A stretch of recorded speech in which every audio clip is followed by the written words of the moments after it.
The views and opinions that I express in response to COVID-19 are contrary to those of Alberta Health Services, the Alberta government, and the College of Physicians and Surgeons of Alberta. I'm compelled to say these words at the order of the court. My opinions do not follow mainstream science. They do not follow the communist agenda. And everything I say is against the status quo. This is an extremely troubling decision. I've had discussions with dozens of colleagues in the legal arena, and collectively we feel that it represents a bucket of ice water dumped on the flame of freedom and justice in Alberta. This decision could have repercussions across the country, and it's a decision that must be challenged at its core. We believe the decision was wrong in fact and wrong in law, and we'll stand with Chris as we fight against it. Warning, censorship. Friends, we're going back to court. We're helping Chris Scott appeal the imposed speech ruling that was handed down to him by Justice Adam Germain in a Calgary virtual courtroom just a couple of weeks ago. Now, first, I'm going to bring you an update to the case and maybe a bit of a refresher in all of it. And then we're going to hear from Chris Scott's lawyer, Chad Williamson from Williamson Law.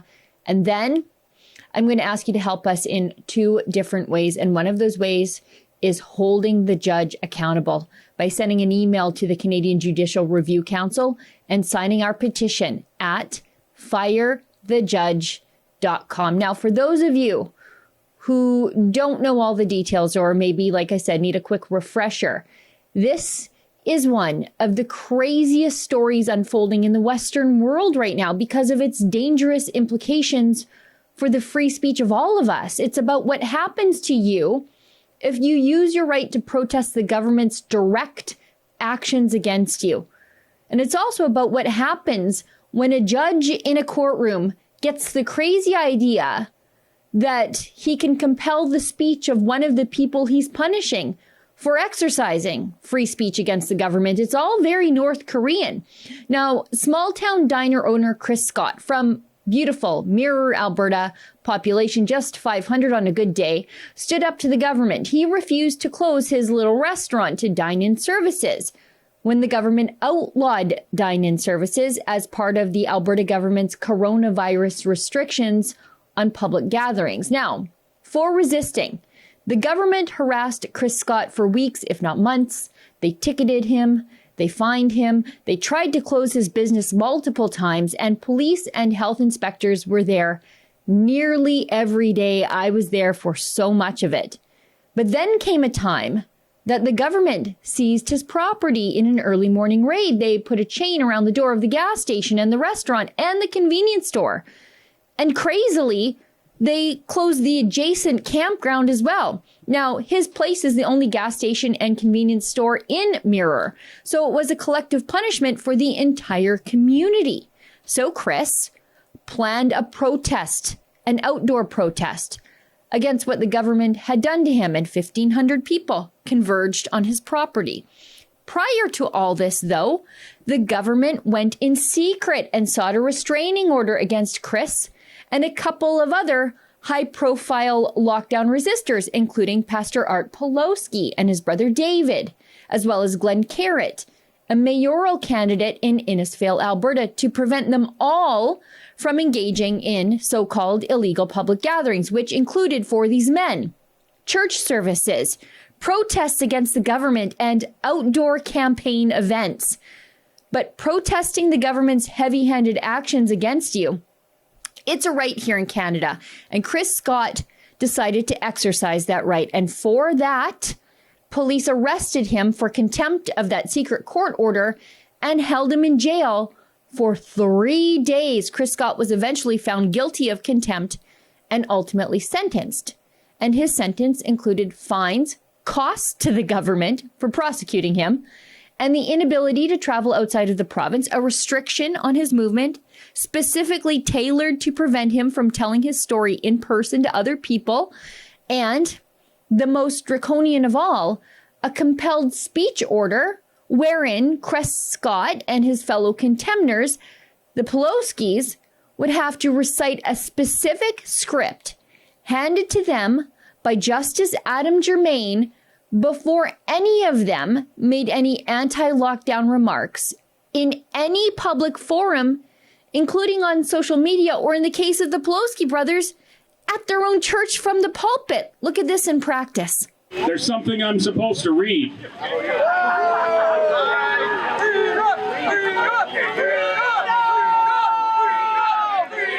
Oh, someone knows what to do.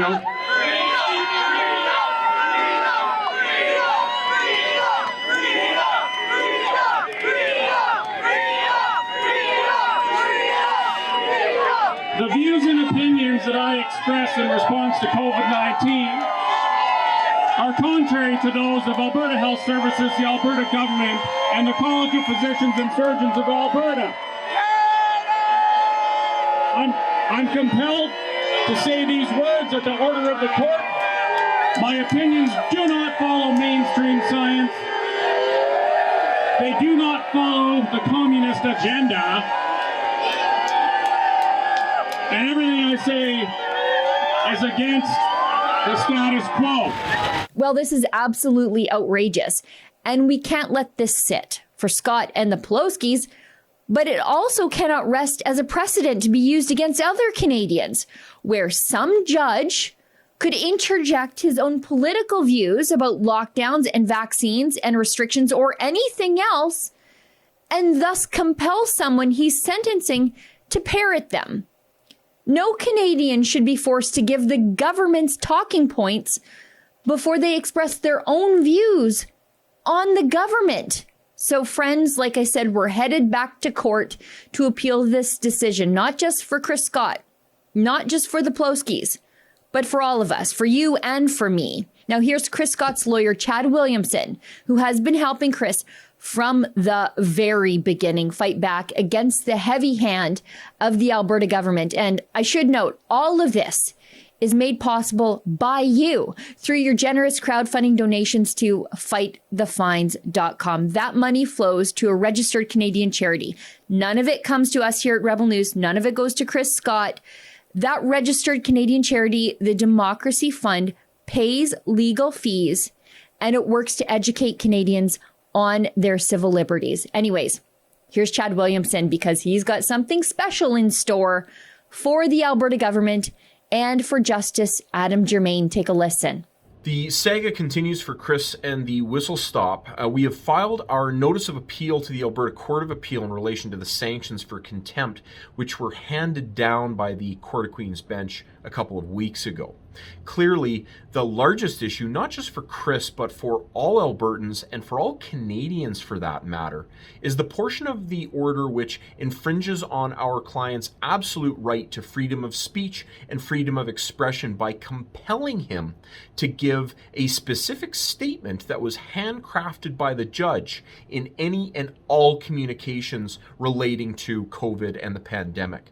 The compelled speech isn't Chris's language. It doesn't represent his belief necessarily or his free expression. It's mandated, it's compulsory, and it infringes on one of the cardinal constitutional principles that makes Canada a great place in which to live, and that is a foundation of democracy. The ability to express oneself freely. I'm not aware of any case where a court in Canada has ordered someone to say something in circumstances similar to this case. The decision is striking, and it is alarming as well. Compelled speech is un-Canadian, and we don't believe that it is correct in law. We have appealed on constitutional grounds under the Charter and additional legal tenets, and we're optimistic that the Court of Appeal will not allow this decision to stand. If it does, it sets an extremely dangerous precedent for the government or for the court to tell people what to say. That is not freedom, it's not democratic, and it's not Canadian. It's just the opposite. We're appealing on a number of additional grounds as well, and we'll be challenging the provisions of the decision which affect Chris's charter mobility rights and the amount of the fine imposed and the conditions which have been attached to his probation, which we feel are disproportionate in the best case.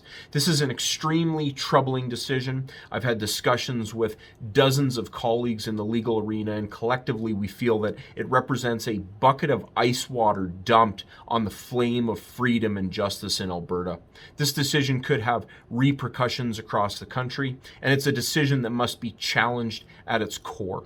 We believe the decision was wrong in fact and wrong in law, and we'll stand with Chris as we fight against it. Now, unfortunately, Chad and Chris, and by extension, all of us, are up against a legal system that has all of your money and my money at their disposal. But we have something the government doesn't have, and that's an army of people standing up, people who care deeply about civil liberties. So I'm going to call upon you now to do two things. First, if you can, like I said, please go to fightthefines.com and make a donation to help us overturn this Soviet-style compelled speech order before it gets imposed on another free person.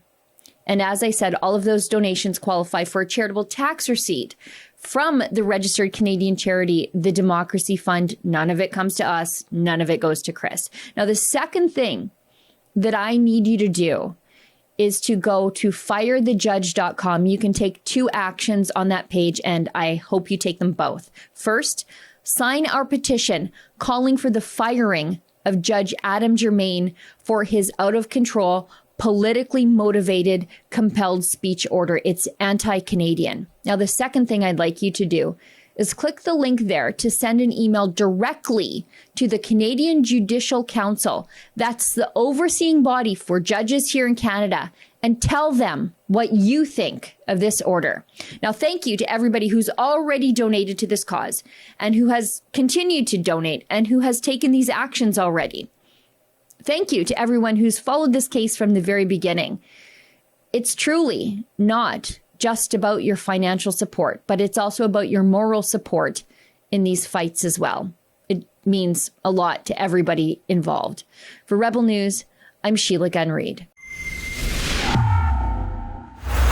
We're headed back to court. We're appealing the compelled speech order that was handed down to Chris Scott of the Whistle Stop, forcing him to recite a judge's political opinions and the government's talking points before he makes any statements in any public forum about lockdowns, vaccines, and coronavirus restrictions. It's downright Soviet, and it cannot stand. If you'd like to help us in this battle, because I think we need to overturn this ruling before it is imposed on another free-thinking Canadian, please go to fightthefines.com and make a donation there.